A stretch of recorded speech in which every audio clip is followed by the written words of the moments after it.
On November 7, 2018, Dr. Ellen Goldring of Peabody College at Vanderbilt University spoke to a convening of state education leaders about her research on principal supervisors and improving principal effectiveness. Her presentation was based on a study from the Wallace Foundation's Principal Supervisor Initiative, or PSI, and addressed these key questions. Dr. Goldring begins with some background on the initiative. Colleagues and myself have been researching and evaluating the Wallace Foundation Principal Supervisor Initiative. So the goals of the initiative is to improve the performance of principal supervisors and the principals that they oversee. So the Wallace Foundation has been working with 6 urban school districts. You can see the districts listed right there. It's very intensive 4 years of work and intervention in the districts that the Wallace Foundation has been engaging with technical assistance partners. So the idea here wasn't to take a random set of districts and say, can we change the principal supervisor? The idea here is if we took a set of districts who are really anxious and willing and engaging in the work of changing leadership, can the principal supervisor role be redesigned? What does it take to do it? What are the strengths, weaknesses? And primarily, what can other states and districts learn from? I mean, that's really what these reports for the Wallace Foundation are very much for the field of practice. What can they learn from it? And then how can they adapt the ideas to their own settings? So why have a Principal Supervisor Initiative? The Principal Supervisor Initiative was motivated by the idea that one way to scale up school improvement efforts is to work through principal supervisors. So we are talking about support, coaching, development. I'm going to get into all that. We are not talking about principal evaluation. One part of the role is principal evaluation, but this is much larger and much more complex than how do I evaluate principals. So many studies have pointed out that the role of the supervisor in the typical urban district is compliance oriented, focusing on collecting paperwork and bureaucratic reporting, and that supervisors don't have time to work with principals. They don't really know how to do that work because they haven't been specifically trained for a particular set of practices, and I'm going to use that word a lot, like what's the practice of supervision? They haven't been particularly trained. So this was the motivation from the Wallace Foundation to implement a change project. I mean, this is a project of change on the ground in 6 large, complex urban districts to try to change the role. That was really the hypothesis, that if principal supervisors, their role is changed from overseeing administration and operations to providing direct instructional leadership support to principals, can districts improve? Can principals improve? And ultimately, of course, student achievement. The initiative had 5 core components. I want to submit, and I know this might not be well received, but I want to make 2 points. I do not believe that just training alone without a broader theory of action or framework will move the needle.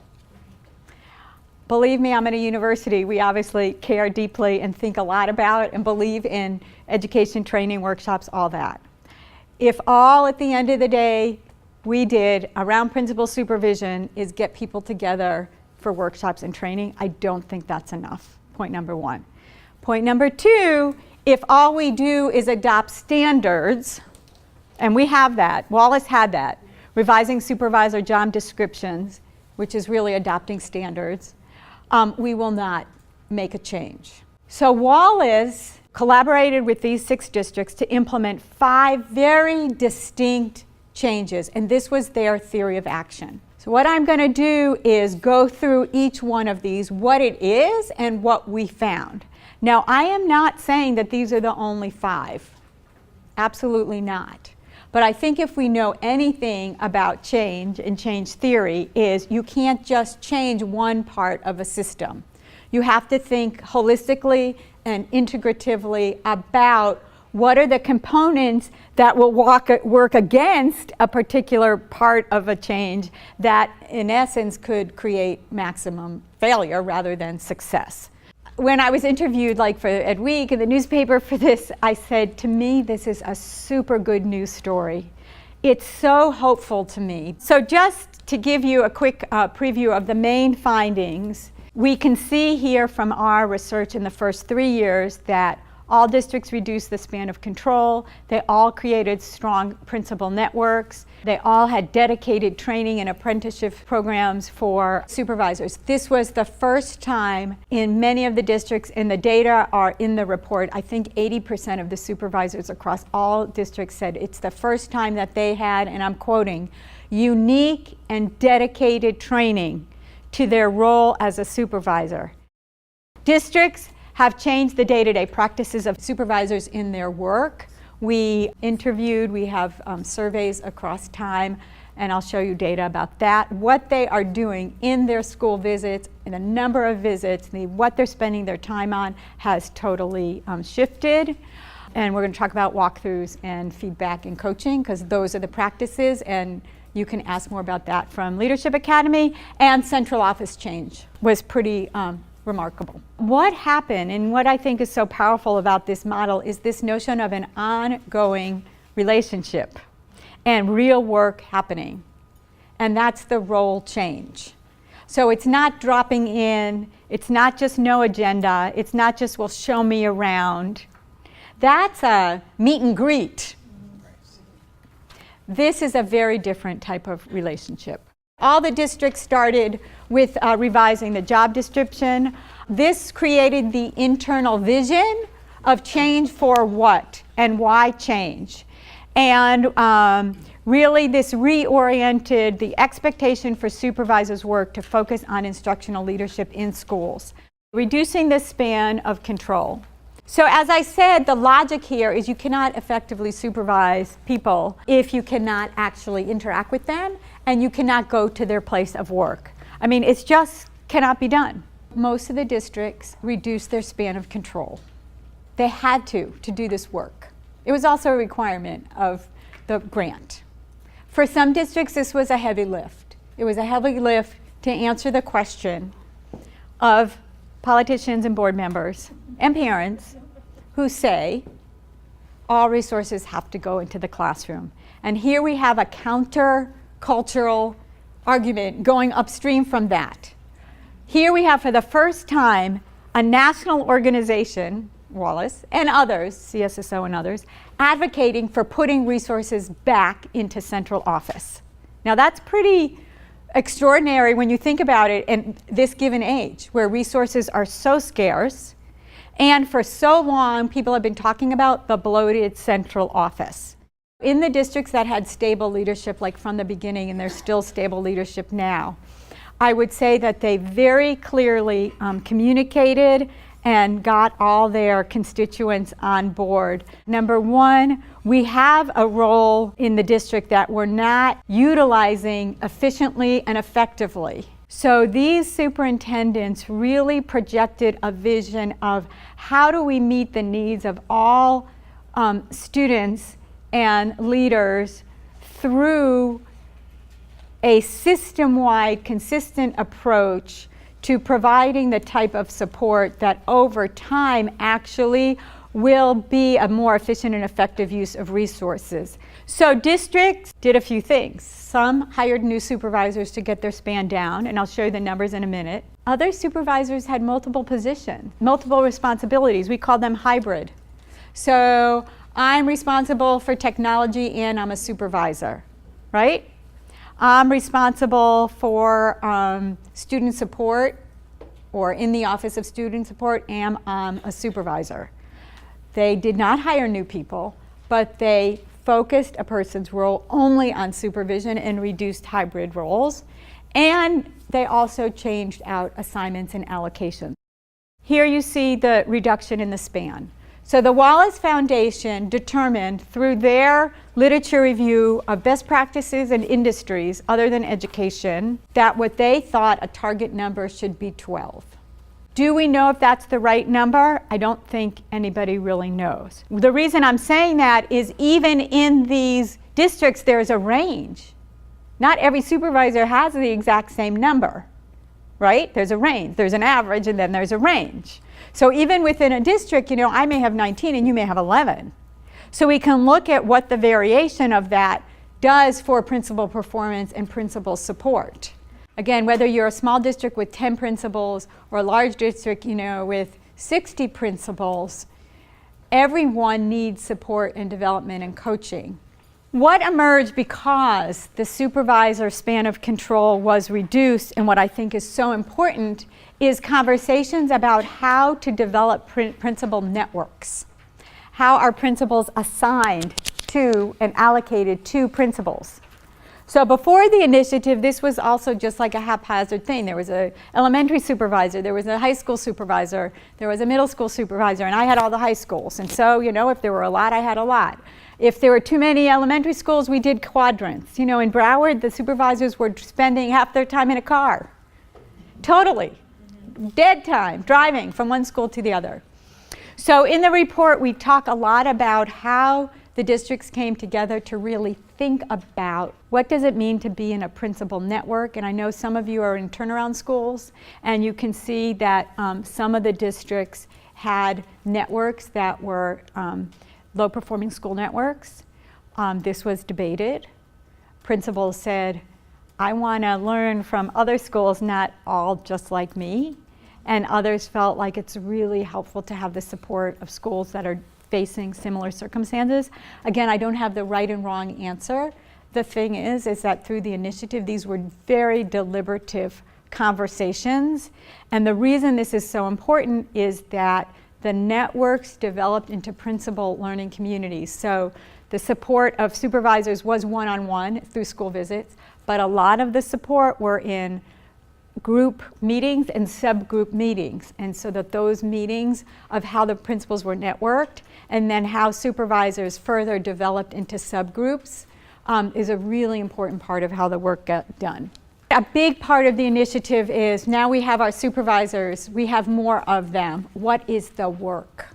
As well as their internal selves meeting, as well as their central office appropriate departments, to address a particular set of practices that all supervisors would engage. The practices that were both learned and implemented are coaching, mentoring, providing professional development for principals, managing learning communities, and the practices that all principal supervisors were implementing were coaching, walkthroughs, and providing feedback to principals.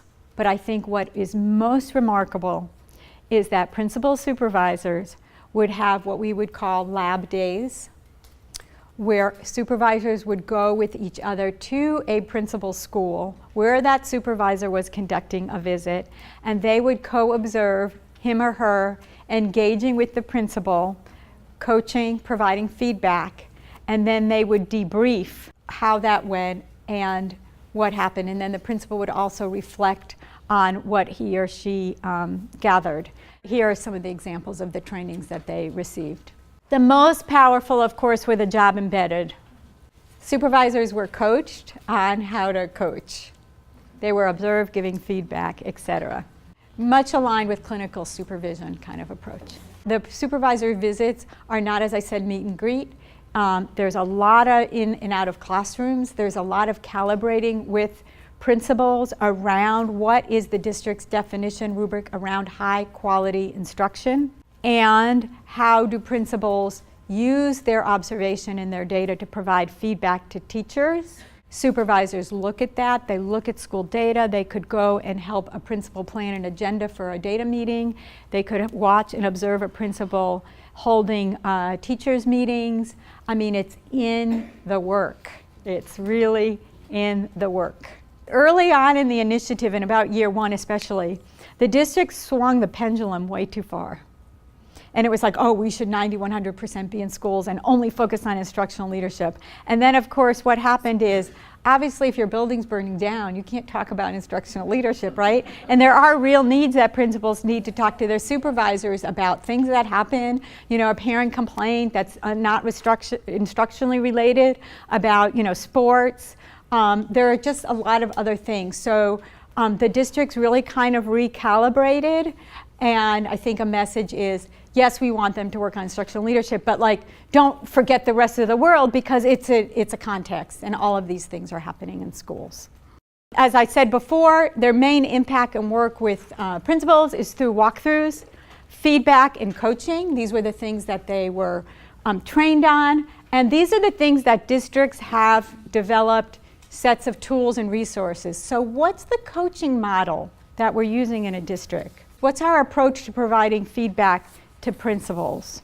And of course, what happens when we do a walkthrough? Can't just be a show and tell. So these questions really guided the districts to ask, what is the practice of supervision in the district? What do we mean when we say support and development to principals?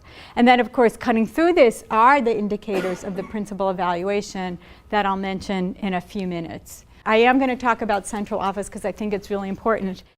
The districts realized quite early on that they couldn't change one part of the system without changing the other parts.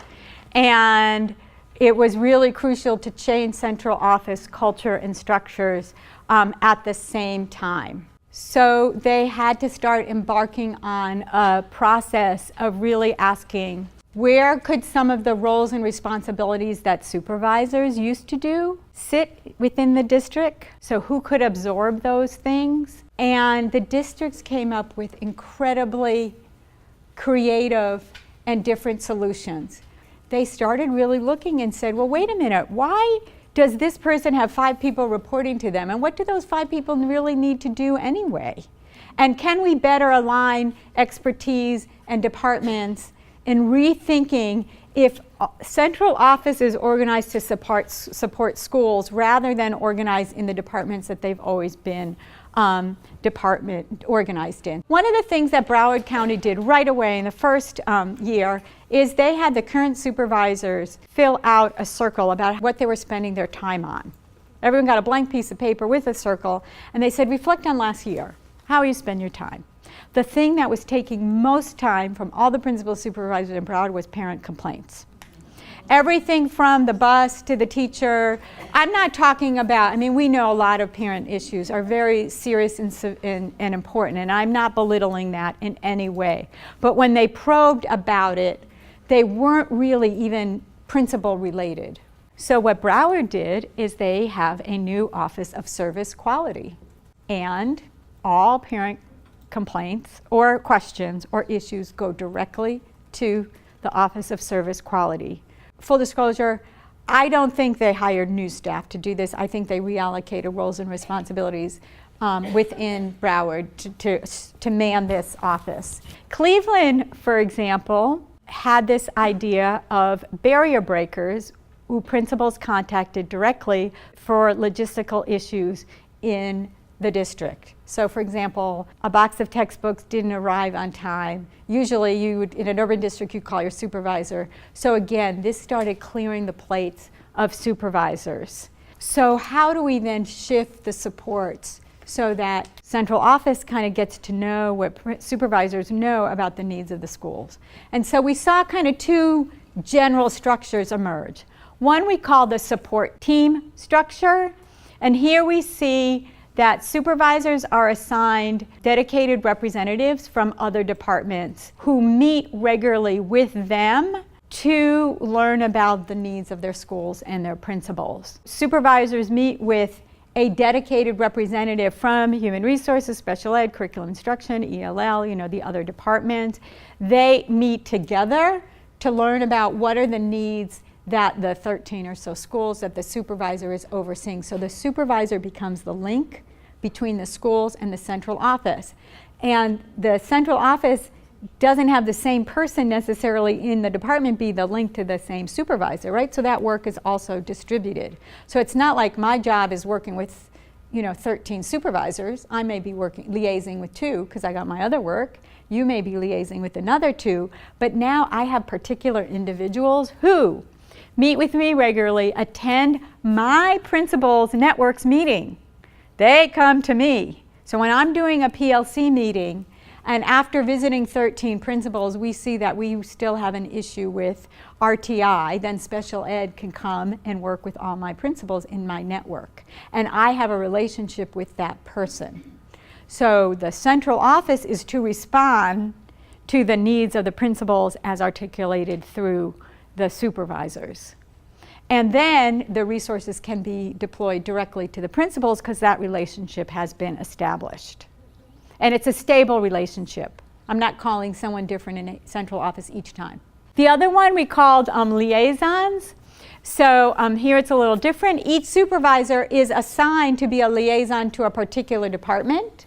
So I may be liaison for human resources, you may be the liaisons for special education, and then I work with the other supervisors because the supervisors also have their regular meetings, and that's how we then discuss and help each other deploy the resources that we need to the principals. So it's, again, the supervisor has a very important liaison communication role with central office to deploy resources directly to schools. So takeaway. Number one, think creatively about what supervision is. It's a craft. They need to be developed, honed, and applied, just like any other craft in education. In small districts, I would submit that there needs to be a supervisor role. There may be one person if you have 10 schools in your district, but to expect that principals will develop and learn on their own from people who are really busy doing the rest of their job, I think is unrealistic. Two, it's a system.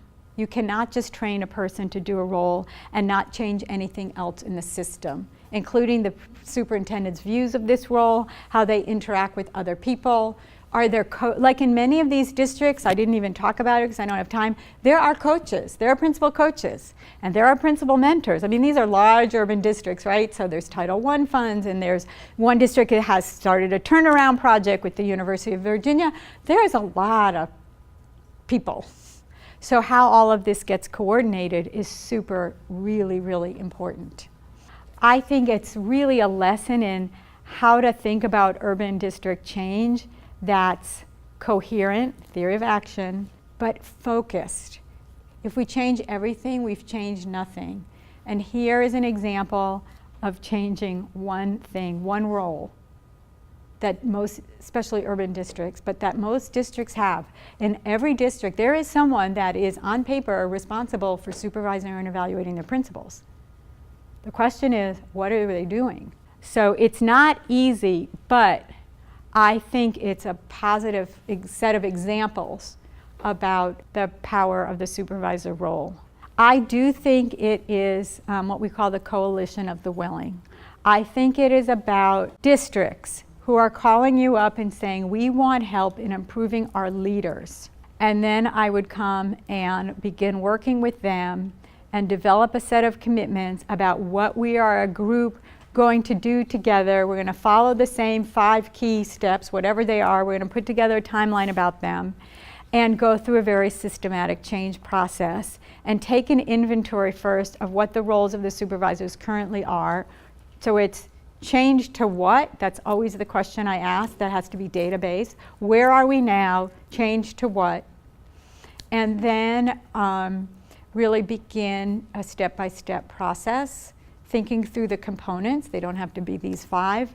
It's more about commitments. I don't think this is an expense. I mean, I could be totally wrong, other than the technical assistance providing.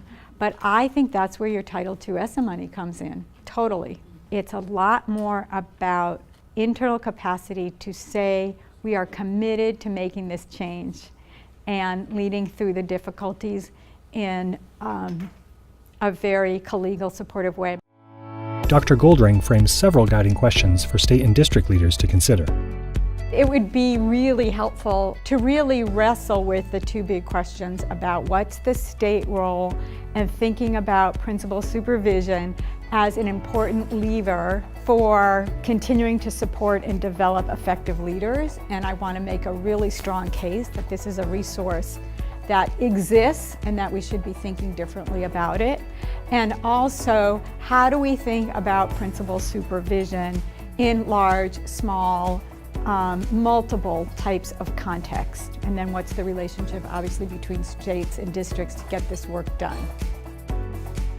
Thank you for viewing this presentation by Dr. Goldring. For more information on this topic, please contact REL West at wested.org.